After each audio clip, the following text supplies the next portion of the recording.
สบายดีทุกคนเนาะวันนี้ตอนค่ำๆเอามองมาใส่โฮยเนาะใส่โฮยมองประมาณ6 กิโลใส่โฮยเช้าใส่ลงไปเนาะ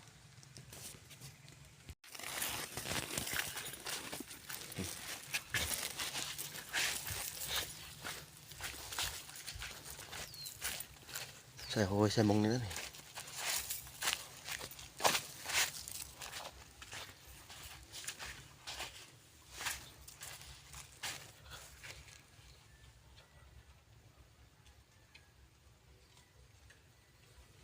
อืม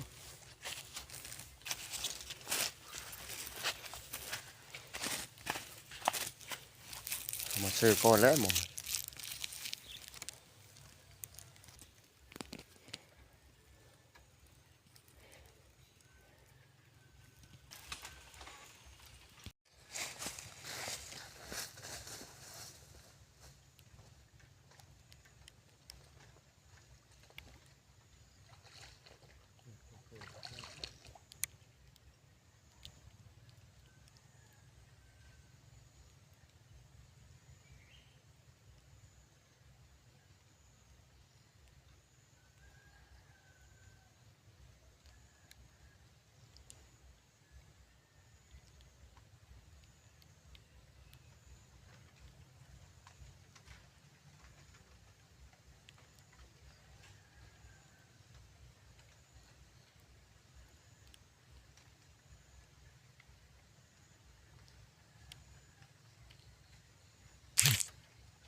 กำลังสิลงใส่ว่างนี้เนาะว่างนี้ได้ปลาหลายเช้าสบายดีทุกคนเนาะหลังจากใส่หม้อไว้แรงว่านนี้เนาะมื้อเช้าเราก็มายามเลยเนาะมื้อเช้าเนาะพาทุกคนไปเบิ่งว่ามันสิได้บ่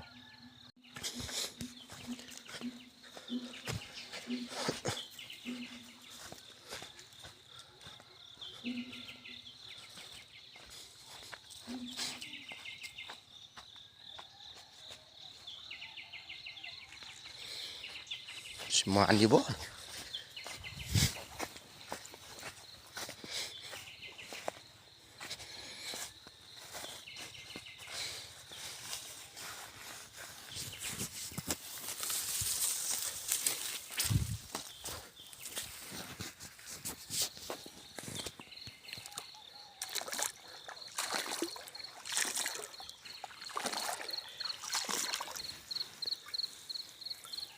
นี่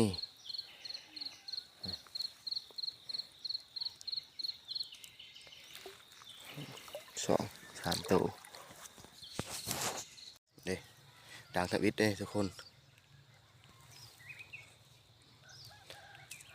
ประมาณ10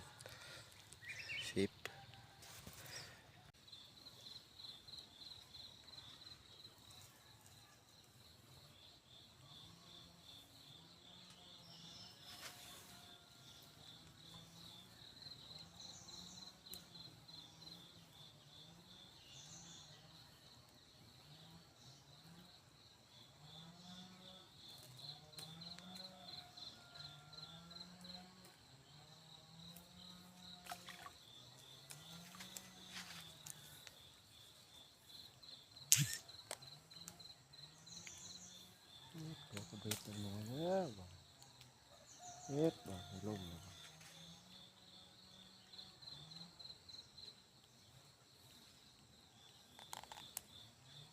โอ้ยโตอัน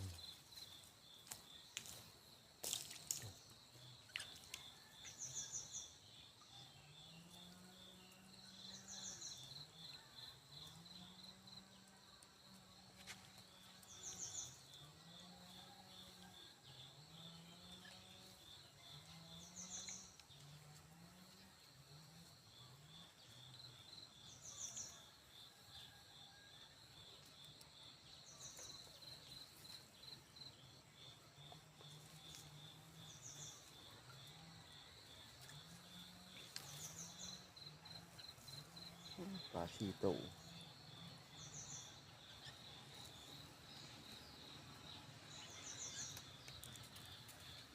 งูอีกแล้วโอ้ยงูลายแท้อืม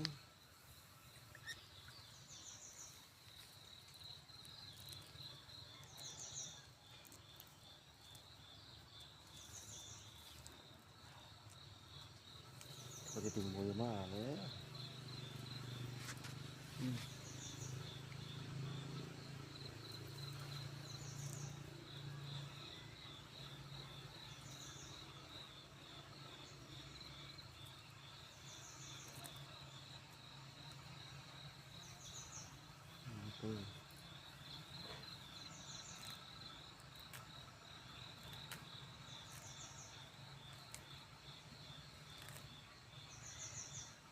คนนี่มองกับปลายดอกมอง6-7ด่างเนี่ยพอได้กินอยู่นี่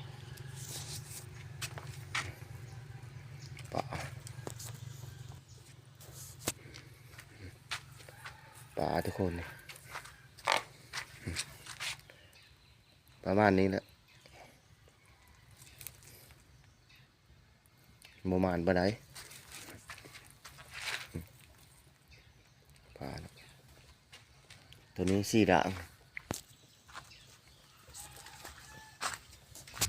มองที่ตัวนี้ถือว่าบ่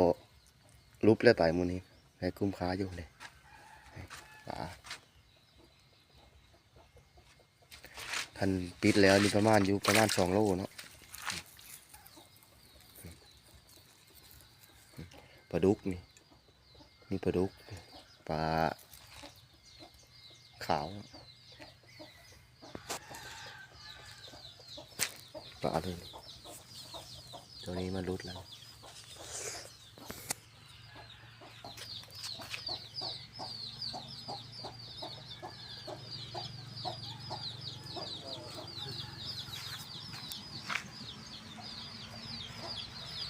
ใส่ก้นหมานใส่ฮะไผ่ยามไผ่มีไผ่ยามบ่ไผ่ได้เลยประมาณ2 โลมองที่ได้จังถือแต่คันมองห้างบ่ถือเอ้ยมันบ่ถือมอง